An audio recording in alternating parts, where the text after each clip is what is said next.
গতকালের পর আজ ফের বিজেপির জঙ্গিপুরের প্রার্থী বদলের দাবিতে বিক্ষোভ বিজেপি নেতাকর্মীদের। এদিন জঙ্গিপুর সাংগঠনিক জেলার জেলা কার্যালয়ে এই বিক্ষোভ শুরু হয় এবং এরপর বিক্ষোভ মিছিল রঘুনাথগঞ্জ শহর পরিক্রমা করে। বিক্ষোভকারীদের দাবি, কোনো সার্ভে রিপোর্টকে তোয়াক্কা না করেই জঙ্গিপুরে বিজেপির প্রার্থী চিত্ত মুখার্জিকে করা হয়েছে, যিনি একজন বয়স্ক মানুষ। তার পক্ষে গুরুত্বপূর্ণ এই সিটে লড়াই করা সম্ভব নয়। দেখুন, গতকালকে আমাদের ভারতীয় জনতা পার্টির পক্ষ থেকে দ্বিতীয় প্রার্থী তালিকা প্রকাশিত হয়েছে। প্রথম দিন 16 তারিখে আমাদের 144 জন প্রার্থী তালিকা ঘোষণা হয়েছিল। গতকালকে 19 তারিখে আমাদের আরও 111টি প্রার্থী ঘোষণা হয়েছে এবং এই প্রার্থী ঘোষণার সঙ্গে সঙ্গে আমরা দেখলাম 58 জঙ্গিপুর বিধানসভায় প্রার্থী হয়েছেন চিত্ত মুখার্জি নামে প্রায় 35 বছর আগে বিজেপি করেছিলেন এমন একজন। কিন্তু আমাদের বক্তব্য একটাই, উনি মাঠে নেই, ময়দানে নেই, উনি পার্টির সঙ্গে কোনো রকমের সংস্রব রাখেননি। এখানে যেসব কার্যকর্তারা উপস্থিত হয়েছেন, একজন কার্যকর্তাও যে চেনে না যে বিজেপির চিত্ত মুখার্জি বিগত 25 বছর ধরে ভারতীয় জনতা পার্টির কোনো প্রোগ্রামে বা ভারতীয় জনতা পার্টির কোনো কর্মসূচিতে তিনি অংশগ্রহণ করেছেন গতকাল পর্যন্ত। তাই এই ধরনের একজন প্রার্থী, যার কাগজ কলমে আমরা 2008 সালে উনি রিটায়ার্ড করেছেন, স্কুল শিক্ষক ছিলেন, আজকে 2026, আমরা যদি কাগজ কলম দেখি তাহলে ওনার বয়স হয়েছে 78 বছর। পার্টি যেখানে ক্ষমতায় আসতে চায়, পার্টি 2026-এ আমাদের দল ক্ষমতায় আসবে, 2026-এর নির্বাচন তৃণমূলের বিসর্জন। তাই আমরা এখান থেকে একজন ভারতীয় জনতা পার্টির এমএলএকে আমরা প্রদেশে পাঠাতে চাই। কিন্তু যিনি প্রার্থী হয়েছেন তিনি তৃণমূলের সঙ্গে সম্পর্ক রাখেন। তিনি প্রতিদিন সন্ধ্যাবেলায়, তার ঠিকানা হলো রঘুনাথগঞ্জ শহর তৃণমূলের একজন প্রাক্তন সভাপতি, টাউন সভাপতি, তার আড্ডাখানায় তিনি দলের অনেক অভ্যন্তরীণ কথা সেখানে ব্যক্ত করেন এবং দল বিরোধী প্রচার করেন তার সোশ্যাল মিডিয়ার মাধ্যমে। আপনারা যদি তার সোশ্যাল মিডিয়াটা দেখেন, তার ফেসবুক পেজ দেখেন, তো দেখবেন 10 বছর ধরে তিনি পার্টির বিরুদ্ধে অনেক কথা বলেছেন। পার্টির যারা ভালো কার্যকর্তা তাদেরকে ডিসকারেজ করে তাদেরকে বসিয়ে দিতে চেয়েছেন, সব সময় তুচ্ছ-তাচ্ছিল্য করেছেন।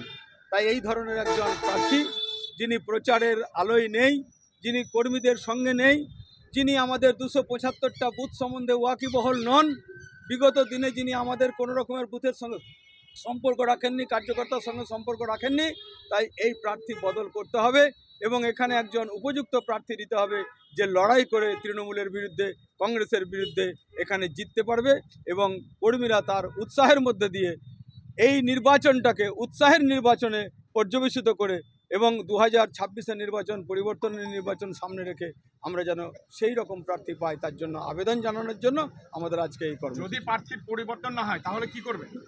দেখুন, আমি গতকালকে একটা আপনাদের প্রেসের মাধ্যমে জানিয়েছি, রাজ্যকে আমি ব্যর্থহীন ভাষায় বলেছি যে উইদিন 3 days আপনারা যদি এই প্রার্থী সম্বন্ধে নিয়ে কোনো আলোচনা না করেন বা আমাদের জেলার সম্মানীয় সভাপতির সঙ্গে না বসেন এবং এখানে আলোচনার মাধ্যমে প্রার্থী না হয়, তাহলে কিন্তু আগামী দিনে আমরা আমাদের পথ কি হবে সেটা তখনই আপনাদের সামনে ব্যক্ত করব।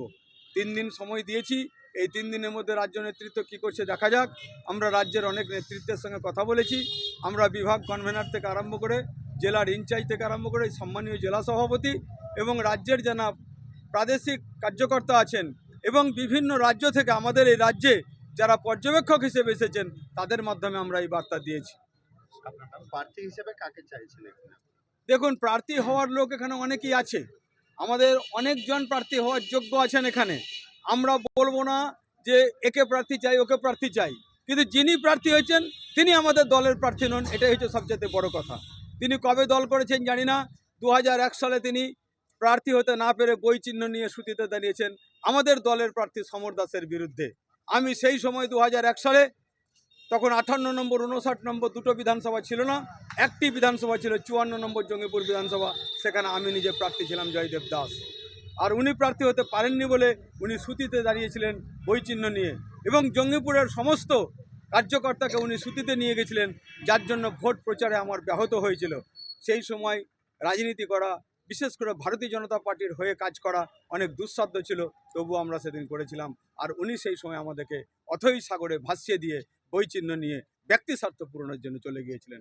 তাই এই ধরনের প্রার্থীকে আমরা মানতে পারি না, এ প্রার্থী পরিবর্তন করতে হবে এখানে অনেক উপযুক্ত প্রার্থী আছে। জেলা সভাপতির সুপারিশে, এখানকার কর্মীদের মনের ইচ্ছায় এবং প্রয়োজনে বুথে বুথে গিয়ে বুথের মাধ্যমে খবর তুলে নিয়ে এখানে প্রার্থী করতে হবে। আপনি আমার নাম জয়দেব দাস, আমি বর্তমান জেলা বিজেপির সহসভাপতি।